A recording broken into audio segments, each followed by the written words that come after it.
Assalamualaikum warahmatullahi wabarakatuh. Selamat sore, selamat siang, dan selamat malam. Perkenalkan saya dan teman-teman saya dari kelompok 2 yang akan mempresentasikan tentang paradigma Jawa sentris dan migrasi di Indonesia.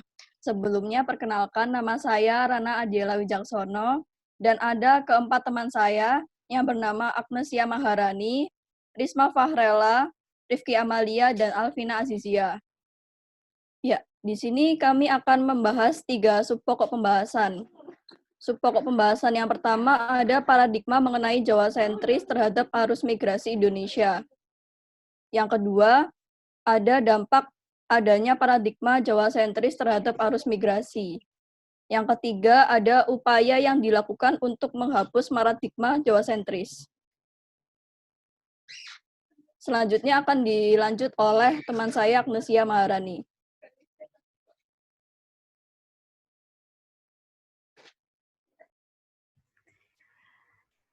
Jadi di sini saya akan menjelaskan tentang apa yang dimaksud dengan paradigma dan migrasi. Nah, yang pertama itu ada definisi paradigma.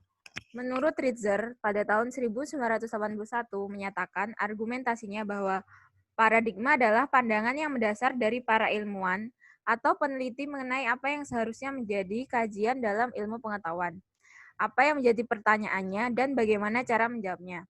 Paradigma juga dikatakan sebagai konsensus dari para ilmuwan yang dapat melahirkan suatu komunitas atau subkomunitas yang berbeda dengan yang lain.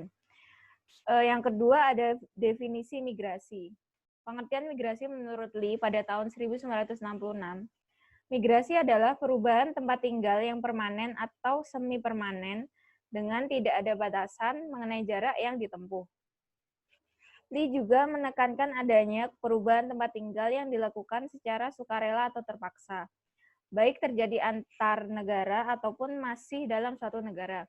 Pendapat Lee lebih menekankan pada tidak adanya batas mengenai jarak tempuh dan alasan melakukan perpindahan.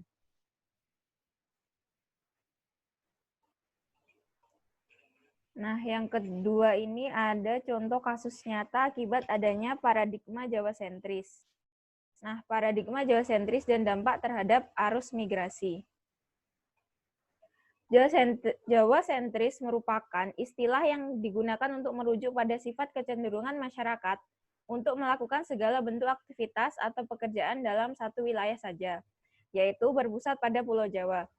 Pusat pemerintahan, pembangunan, pendidikan, ekonomi, dan kesehatan yang terkonsentrasi lebih intens berada di Pulau Jawa, membuat masyarakat menonjolkan Jawa sentris demi mendapatkan fasilitas publik dan layanan pemerintah yang lebih lengkap dan maju secara terserta tidak dapat dijangkau di wilayah luar Jawa.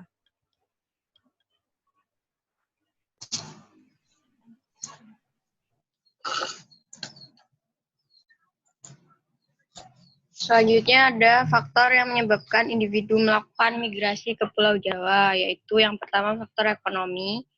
Pusat pertumbuhan perekonomian Indonesia yang berada di Pulau Jawa, pemerintah juga mengkonsentrasikan pengembangan perekonomian di Pulau Jawa karena berdasarkan letak strategis dan bahwa sistem kepemerintahan berada di Pulau Jawa, sehingga akan berdampak pada mudahnya jangkauan pelayanan dari segi ekonomi di Pulau Jawa. Masyarakat yang juga tertarik untuk tinggal di Pulau Jawa menyebabkan Pulau Jawa memiliki kepadatan tinggi, yang mana hal itu akan membuat Pulau Jawa menjadi tanah yang subur bagi pengembangan bisnis dan investasi. Yang kedua adalah faktor tuntutan pekerjaan. Pulau Jawa yang merupakan pusat pengembangan bisnis juga akan menjadi peluang bagi masyarakat untuk bermigrasi dari tempat asal Pulau Jawa demi mendapatkan sebuah jaminan hidup dan pekerjaan yang layak. Dan selanjutnya adalah faktor pemusatan teknologi dan pendidikan. Banyak sekali orang dari luar Jawa meninggalkan pulau asal mereka untuk menempuh suatu jenjang pendidikan.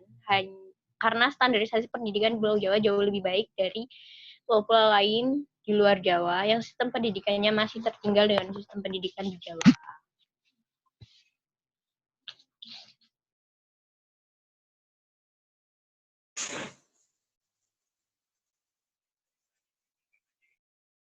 Selanjutnya yaitu ada berdasarkan data BPS dapat dianalisa bahwa jumlah migrasi yang berada di Indonesia sebenarnya masih terpusat di Jawa. Artinya, masyarakat dari pulau lain maupun kepulauan lain di wilayah Indonesia masih sangat mendambakan untuk hidup di Pulau Jawa. Selain dikarenakan faktor pendorong di atas, Pulau Jawa sendiri merupakan tujuan migrasi paling banyak oleh penduduk Indonesia. Hal ini disebabkan karena masyarakat Jawa sangat terbuka terhadap kehadiran penduduk lain yang berpindah sehingga memudahkan penduduk migrasi untuk dapat beradaptasi dan mengembangkan kehidupannya. Nah, dalam di grafik tersebut, di tahun 2020 jumlah penduduk Jawa Timur mencapai 40 juta jiwa. Ini dapat dilihat pada tahun 2000 ke 2014 ada kenaikan jumlah penduduk yang sangat drastis dan kemudian disusul dengan pertumbuhan penduduk yang semakin tinggi di setiap tahunnya.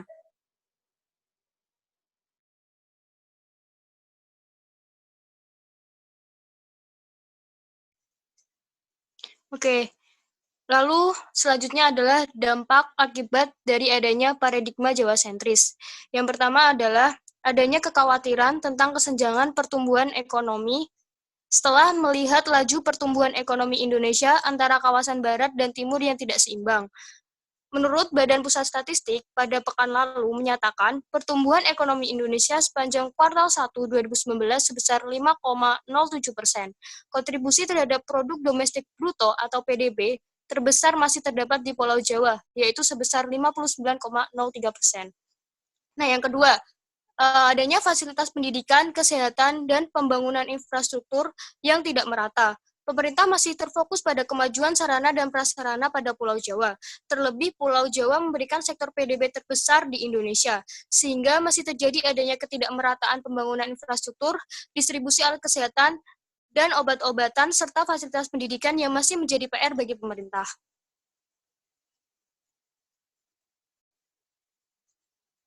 Lalu, adanya upaya menghapus paradigma dari Jawa sentris.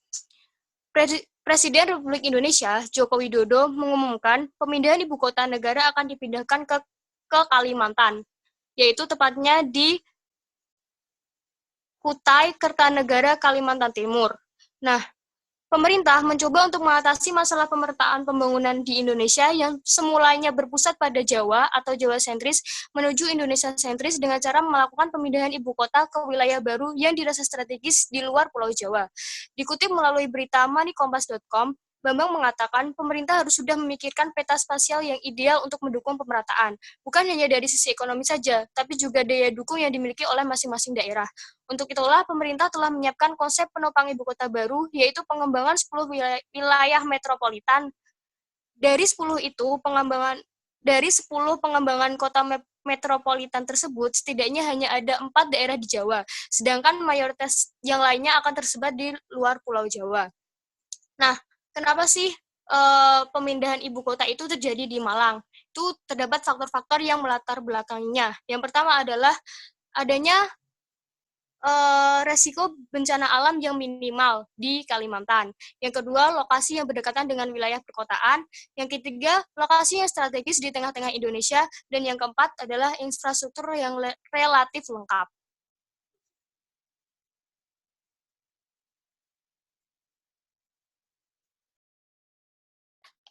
Selanjutnya, berdasarkan pemaparan yang telah dijelaskan oleh teman-teman saya tadi, di sini saya akan memberikan kesimpulan.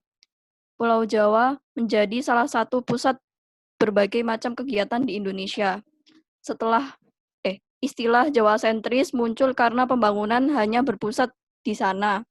Jawa sentris dapat diartikan sebagai kemakmuran menyeluruh yang hanya terjadi di Pulau Jawa. Dampak yang diakibatkan oleh Jawa sentris adalah banyak sekali masyarakat yang bermigrasi dari daerah lain menuju ke Pulau Jawa. Faktor yang mendorong masyarakat untuk bermigrasi adalah faktor ekonomi, pendidikan, kesehatan, dan lain-lain. Akibat adanya Jawa sentris, pembangunan tidak bisa merata di daerah lain, dan keadaan ekonomi di Pulau Jawa menjadi lebih maju, yang artinya pemerintah kesulitan untuk memeratakan ekonomi di Indonesia. Pemerintah mencoba untuk mengatasi masalah pemerataan pembangunan di Indonesia yang semula dari Jawa sentris menuju Indonesia sentris dengan cara melakukan pemindahan ibu kota ke wilayah baru yang dirasa strategis di luar Pulau Jawa, yaitu di Kalimantan. Sekian presentasi dari kelompok 2. Apabila ada salah, mohon maaf. Wassalamualaikum warahmatullahi wabarakatuh.